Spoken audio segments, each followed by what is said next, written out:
Sheikh Jamalullaili Islamic complex സാദാത്തുക്കൾ വഴികാട്ടികളാണ്, മുസ്ലിങ്ങളുടെ നേതാക്കളാണ്. സാദാത്തുക്കളിൽ പ്രമുഖ കുടുംബ പരമ്പരയാണ് ജമലുല്ലൈലി കബീല. യമനിൽ നിന്നാണ് ആവിർഭാവം. രാത്രി നിസ്കാരത്തിൽ ഖുർആൻ പാരായണം ചെയ്ത് ദീർഘനേരം നൃത്തം, മരുഭൂമിയിലെ ഒട്ടകം പോലെ അനക്കമില്ലാത്ത നൃത്തമാണിതിവൃത്തം. യമനിലെ മുഹമ്മദ് ഹസനുൽ മുഅല്ലിം എന്നവർ ഹിജ്റ 780 കാലത്ത് ജമലുല്ലൈലി അഥവാ രാത്രി ഒട്ടകം എന്ന പേരിൽ പ്രസിദ്ധിയാർജിക്കുവാൻ കാരണം, ലോകം മുഴുവനും ആ ജമലുല്ലൈലിയുടെ ആദ്യ ജമലുല്ലൈലിയുടെ പരമ്പര പടർന്നു പന്തലിച്ചു.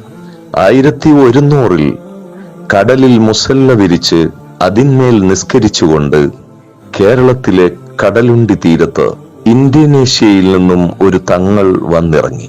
അത് ഖുതുബുസ്സമാൻ ബാഹസൻ ജമലുല്ലൈലി റളിയല്ലാഹു അൻഹു ആയിരുന്നു.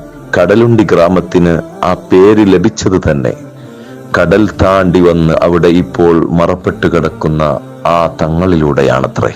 ഖുതുബുസ്സമാൻ ബാഹസൻ ജമലുല്ലൈലി ഖദ്ദസല്ലാഹു സിറഹുൽ അസീസ് തങ്ങളുടെ 7ാം തലമുറയാണ് കേരള കാസർഗോഡ് പെർളയിലെ കാട്ടുകുക്കെ എന്ന കുഗ്രാമത്തിലുള്ള ഷെയ്ഖ് ജമലുല്ലൈലി ഇസ്ലാമിക് കോംപ്ലക്സ് എന്ന ഉയർച്ചയുടെ കൊടുമുടിയിലെത്തിയ പ്രസിദ്ധ സ്ഥാപനത്തിന്റെ ശില്പി.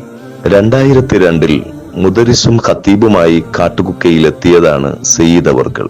അഗാധമായ അറിവും സൗമ്യമായ സ്വഭാവ സവിശേഷതയും കൊണ്ട് ജനഹൃദയങ്ങളിൽ കുറഞ്ഞ കാലം കൊണ്ട് സ്ഥിരപ്രതിഷ്ഠ നേടാനായി. മുഹിമ്മാത്തും സായിദിയയും എത്തിപ്പെടാനാവാത്തവർക്കായി നല്ലൊരു സ്ഥാപനം ഇവിടെ തന്നെ വേണമെന്ന ആവശ്യമുയർന്നു.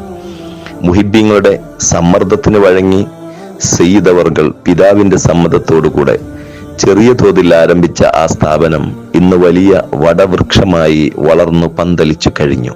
യതീംഖാന, ഇഫ്ള് കോളേജ്, ശരീഅത്ത് ദർസ്, ദഅവ പഠനം, വിവിധ ഇനം കമ്പ്യൂട്ടർ ലാബ്, ഭാഷാ പഠനം, ആത്മീയ ചികിത്സ, എല്ലാ ഇംഗ്ലീഷ് മാസവും ആദ്യത്തെ ഞായറാഴ്ച വൈകുന്നേരം 7 മണിക്ക് ആയിരങ്ങൾ ഒത്തുകൂടുന്ന വലിയ കറാമത്തുകൾ നടന്നു കഴിഞ്ഞ മാസാന്ത സ്വലാത്ത് മജ്ലിസും, അങ്ങനെ വൈവിധ്യമാർന്ന ഇസ്ലാമിക സാംസ്കാരിക സംരംഭങ്ങൾ ആ സ്ഥാപനത്തിൻ്റെതായി മാറിക്കഴിഞ്ഞിരിക്കുകയാണ്. സ്ഥായിയായ വരുമാനത്തിനുള്ള വസ്തുവകകളോ സ്ഥിര വരുമാനമോ ഇല്ലാത്ത ഈ സൗജന്യ പഠന സ്ഥാപനത്തിന്റെ നടത്തിപ്പിന് നല്ലവരായ ജനങ്ങളുടെ നിസ്സീമമായ സഹായം അത്യാവശ്യമാണ്. വിശ്രമമറിയാതെ ഓടി നടക്കുന്ന കാട്ടുകുക്ക തങ്ങൾക്ക് പിന്തുണ നമുക്ക് നൽകാം. തൗഫീക്കിനായി നമുക്ക് പ്രാർത്ഥിക്കാം.